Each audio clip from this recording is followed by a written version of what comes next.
पूरा नमस्कार। हर व्यक्ति संसार के अंदर अपनी प्रतिष्ठा का भूखा है। हर किसी को अपना सम्मान चाहिए, हर किसी को अपनी प्रशंसा चाहिए। हर इंसान को जब भी वो कहीं पर जाता है तो उसे एक विशेष स्थान चाहिए जो उस विशेष स्थान पर वो डिजर्व करता है। वो उसको उसकी खुद की सोच है।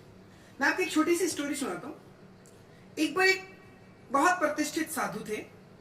लोग उनके पास जाते थे, लोग उनके पास उनसे मिलते थे, लोग उनसे अपनी समस्याएं कहते थे। और एक नेताजी वहां पर पहुंचे। नेताजी के साथ में बाउंसर थे, कुछ लोग उनके साथ में थे। वहां पर बहुत से लोग पहुंचे। अब नेताजी के मन में क्या कि मैं जहां पर मिलने जा रहा हूं, मैं जिस साधु से मिलने जा रहा हूं, मैं जिस संत से मिलने जा रहा हूं, वो मुझे उतनी ही सम्मान देगा जितना आम लोग मुझे अपना सम्मान देते हैं। लेकिन जैसे वो पहुंचा, उन महात्मा ने, उन साधु ने किसी तरह का कोई सम्मान नहीं दिया। वैसे ही उनके साथ में व्यवहार किया जो वो सबके साथ में करते थे। बस उनकी तरफ एक बार देखा, उनको प्रणाम स्वीकार किया और लोगों से बात करने में लग गए। अब वो मंत्री जी खुद आगे आकर बोलते, आपने शायद मुझे पहचाना नहीं। महात्मा जी ने कहा, स्वागत है आपका। अब मंत्री जी और भड़क गए कि ये मुझे जानते हुए भी और मेरा सम्मान नहीं कर रहे हैं। उन्होंने कहा, आप एक ना घमंडी व्यक्ति हैं जो आप मुझे नहीं पहचान रहे।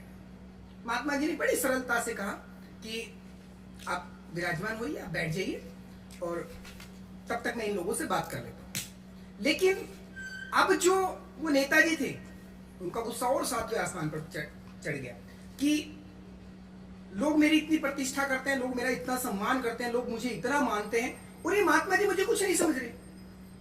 बड़े गुस्से में आकर कहने लगा, तुम पाखंडी हो, तुम ढोंगी हो, कुछ नहीं आता तुम्हें। ये सब लोग, जितने भी लोग तुम्हारे आसपास, ये जितने भी तुम्हारे अनुयायी बैठे हैं, सब पागल हैं। और मैं तो ये कहूंगा कि इन सब लोगों को यहां से उठ के चले जाना चाहिए, क्योंकि तुम एक बहुत ही ज्यादा घमंडी व्यक्ति हो, एक घमंडी साधु हो। और साधु क्या, तुम एक पाखंडी हो। महात्मा जी का इस बात पर कोई असर नहीं पड़ा। वो मुस्कुराते रहे और लोगों से बात करते रहे। पुनः बोले, आप विराजमान हो जाइए, आप बैठे। बड़े मुस्कुराते हुए बोले। उनके चेहरे पर एक शिकन मात्र नहीं आई। अब वो और भड़क गया।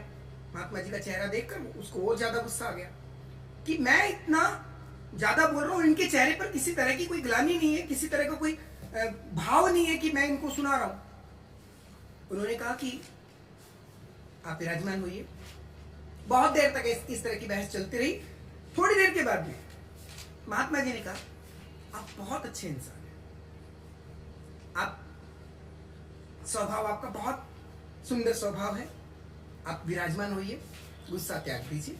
सब लोग आपका सम्मान करते हैं और हम भी आपका सम्मान करते हैं। इतना कहते ही तो नेताजी बड़े प्रसन्न हो गए, क्योंकि अब महात्मा जी ने वो कहा जो उसे सुनना था, जो वो सुनना चाहता था। वो बड़ा प्रसन्न हो गया और बड़ी प्रसन्नता के साथ में अपने बाउंसर के साथ में, अपने अनुयायियों के साथ में वो वहां से चला। घर पर जब वो पहुंचा तो अपने पिताजी से जाकर कहा कि आज एक महात्मा जी के दर्शन हुए, बड़े अच्छे महात्मा थे, लेकिन शुरुआत में उन्होंने मेरा सम्मान नहीं किया। शुरुआत में वो बहुत ज्यादा घमंडी टाइप के दिख रहे थे, लेकिन अंत में उन्होंने मेरी बड़ी प्रशंसा की। महात्मा जी ने कहा, शुरुआत में उन्होंने वो कहा जो तुम हो, और अंत में उन्होंने वो कहा जो वो खुद है। समझना इस बात को कि अंत में उन्होंने वो कहा है जो वो खुद है, और शुरुआत में उन्होंने वो कहा जो तुम हो। बड़े ग्लानि से भर गए नेताजी कि वास्तव में कि मेरे अंदर कितनी कमियां हैं, वो सारी की सारी महात्मा जी ने मेरे को एक क्षण मात्र में गिनवा दी। और बाद में जब मैं प्रशंसा सुनना चाहता था, हम लोग भी कितने आदी हो गए ना, हमें कितना चाव है, कितना हमें लगाव है अपनी प्रशंसा सुनने का। और ये सबको है। ये चाहे इंसान जैसा भी है, गरीब है, अमीर है, प्रतिष्ठित है, अप्रतिष्ठित है, हर किसी को अपनी प्रशंसा सुनने का पूरा मन करता है। छोटी सी बात मैं आपसे कहूंगा कि जितने भी लोग हैं, सब कहते हैं कि हम खुद से प्रेम करते हैं, लेकिन कोई भी खुद से प्रेम नहीं करता, क्योंकि भगवान ने जैसा बनाया हम वैसा खुद को पसंद नहीं करते। हम खुद को सुंदर दिखाने के लिए अपनी फोटो फिल्टर के साथ में लेते हैं। Thank you.